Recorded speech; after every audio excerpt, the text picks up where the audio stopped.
Hi friends, மழைக்காலம் start ஆகிடுச்சு. நமக்கு மழை காலத்தில் இருக்கிற ஒரு பெரிய ப்ராப்ளம் என்னென்னா, அது நம்ம துவைச்ச துணியை எங்கே காய போடணும்னு சொல்லிட்டு தான். அதுக்காக தான் நான் உங்களுக்கு ஒரு சூப்பரான சொல்யூஷன் எடுத்துகிட்டு வந்திருக்கேன். இந்த கிளாத் ட்ரை ஸ்டாண்டு நான் ஃப்ளிப்கார்ட்டில் தான் வாங்கினேன்.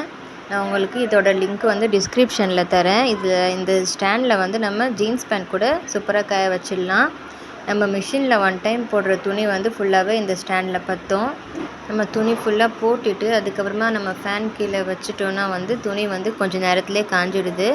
நம்ம வேலை முடிஞ்சதுக்கப்புறமா நம்ம இந்த ஸ்டாண்ட் ஈஸியாக க்ளோஸ் பண்ணி ஓரமாக ஒரு இடத்துல வச்சிடலாம். நமக்கு ஒரு டிஸ்டர்பன்ஸும் இருக்காது. நமக்கு தேவைப்படும் போது நம்ம மறுபடியும் இதை ஓப்பன் பண்ணி யூஸ் பண்ணிக்கலாம். இந்த வீடியோ உங்களுக்கு யூஸ்ஃபுல்லாக இருந்துச்சுன்னா என்னோடய சேனலுக்கு சப்ஸ்கிரைப் பண்ணுங்கள் ஃப்ரெண்ட்ஸ். அப்புறம் உங்களுடைய ஃப்ரெண்ட்ஸுக்கு இந்த வீடியோவை ஷேர் பண்ணுங்கள் friends. Okay friends, bye. Next வீடியோவில் மீட் பண்ணலாம்.